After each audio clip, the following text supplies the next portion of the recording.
Back to new video. So guys, आज के इस वीडियो में हम देखने वाले हैं इंग्लिश ग्रामर का एक और बहुत ही ज़्यादा बेसिक सा टॉपिक जो कि है हमारा subject verb agreement. Subject verb agreement. अब हमें सुन के ही समझ में आ रहा है, टॉपिक सुन के ही समझ में आ रहा है कि ये किसी एग्रीमेंट के रिलेटेड है ये टॉपिक, जिसमें सब्जेक्ट है और वर्ब है। तो एक्चुअली आपका गेस बिल्कुल सही है, क्योंकि इस टॉपिक में हम एक ऐसे एग्रीमेंट की बात करने वाले हैं जो सब्जेक्ट और वर्ब के बीच में हुआ था। ठीक है, तो चलो देखते हैं। इसकी पहले हम डेफिनेशन देखते हैं, फिर हम इसके टाइप्स भी देखेंगे। ठीक है, a grammatical rule that states that the subject and verb in a sentence should match in number, person and gender। तो इससे हमें क्या समझ में आता है कि एक ग्रामेटिकल रूल है, सब्जेक्ट वर्ब एग्रीमेंट एक ग्रामेटिकल रूल है जो हमें ये बताता है कि एक सेंटेंस में सब्जेक्ट और वर्ब को मैच करना चाहिए नंबर में, पर्सन में या फिर जेंडर में। अगर इन तीनों में से कोई भी किसी सेंटेंस में है तो एक सब्जेक्ट और एक वर्ब को हमेशा मैच करना चाहिए। ये हमारा एग्रीमेंट हमें बताता है। तो चलो एक और बार इसकी डेफिनेशन मैं बताती हूँ। और एक ग्रामेटिकल रूल जो स्टेट करता है, जो हमें बताता है कि एक सब्जेक्ट और वर्ब को किसी भी सेंटेंस में मैच करना चाहिए अगर उसमें नंबर है, पर्सन है या फिर जेंडर है। तो ये है हमारा सब्जेक्ट और वर्ब का एग्रीमेंट। ठीक है, तो अब हम देखते हैं इसके 11 रूल्स क्या हैं। इसके बेसिकली 11 रूल्स हैं, बेसिक वाले जो एकदम बेसिक है वो 11 ही है। अगर आपको उससे हायर है तो वो बेसिक से ही आने वाला है। अगर आपको बेसिक पता है तो आप हायर रूल्स भी कर सकते हो। तो चलो अब हम उन 11 रूल्स को देखते हैं।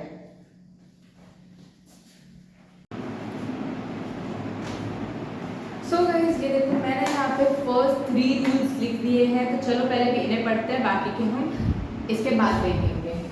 Singular subject requires, singular subject requires singular verbs.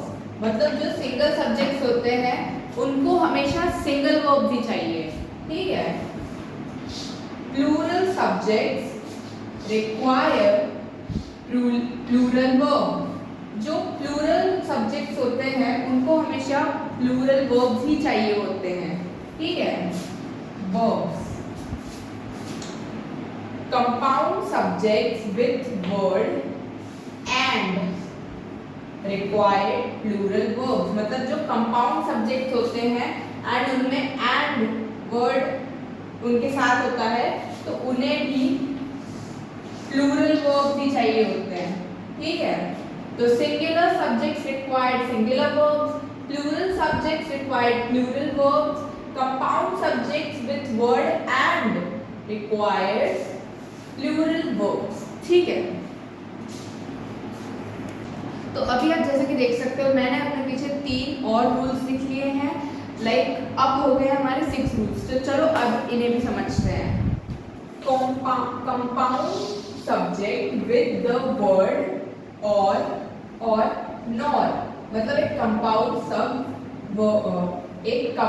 Subject word और नॉर के साथ अगर compound subject with the word और nor can take either a single verb or a plural verb। इससे हमें क्या पता चलता है? इससे हमें ये पता चलता है कि अगर एक कंपाउंड सब्जेक्ट 2 वर्ड्स और या फिर nor के साथ है तो वो can take मतलब वो ले सकता है या तो एक सिंगुलर वर्ब या फिर एक प्लूरल वर्ब। तो अगर एक कंपाउंड सब्जेक्ट है जैसे और nor के साथ तो वो सिंगुलर वर्ब या फिर प्लूरल वर्ब दोनों में से कुछ भी ले सकता है। ठीक है, collective nouns can be singular और प्लूरल। जो हमारे कलेक्टिव नाउन्स होते हैं वो सिंगुलर भी हो सकते हैं और प्लूरल भी हो सकते हैं, सिंगुलर भी हो सकते हैं और प्लूरल भी हो सकते हैं। ठीक है, then Indefinite pronouns are singular and taken with singular verbs. Indefinite pronouns जो होते हैं वो हमेशा सिंगुलर होते हैं हमारे लिए, मतलब हम उन्हें सिंगुलर लेते हैं एंड उनके साथ हम हमेशा सिंगुलर वर्ब्स यूज करते हैं। ठीक है, इतना क्लियर है? आगे बढ़ते हैं अभी।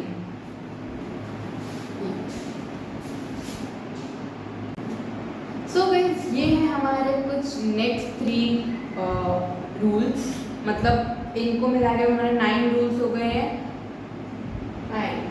10 और 11 बचा है ना, तो हम पहले ये कर लेते हैं, फिर उसके बाद 10 और 11 जो हमारे लास्ट 2 रूल्स हैं उन पे जाएंगे। ठीक है, तो काफी सिंपल से रूल्स है। अगर आप देखो तो a pair is singular, a pair is a singular noun takes a singular verb.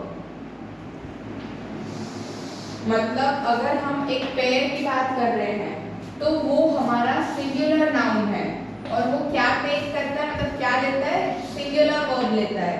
तो अगर हम किसी पेयर की बात कर रहे हैं तो वो हमारा सिंगुलर नाउन बनेगा एंड सिंपली वो लेगा एक सिंगुलर वर्ब, है ना, simple. Plural form subjects are often singular when presented as a title. मतलब अगर कोई प्लूरल फॉर्म का सब्जेक्ट है तो वो कई बार, मतलब ऑफन, ज्यादातर, कभी-कभी, कई बार, समथिंग प्लूरल फॉर्म का सब्जेक्ट अगर यूज हो रहा है किसी टाइटल में तो ऑफन हम उसे सिंगुलर लेंगे if presented as a title. ठीक है, gerunds often function as singular noun and they take singular verbs। तो अगर हम gerunds की बात करें तो वो कई बार हमारा क्या फंक्शन करते हैं, सिंगुलर नाउन का फंक्शन करते हैं, है ना, and they take singular verb. काफी सिंपल है, राइट? याद करना है बहुत आसान है, याद करने की अच्छी जरूरत ही नहीं है, बस समझ लो तो आपको खुद ब खुद समझ में आ जाएगा कि कौन सा सेंटेंस सही होता है, कौन सा सेंटेंस गलत होता है, एंड ये आपकी सेंटेंस फॉर्मेशन में भी काफी ज्यादा हेल्प करेगा। ठीक है,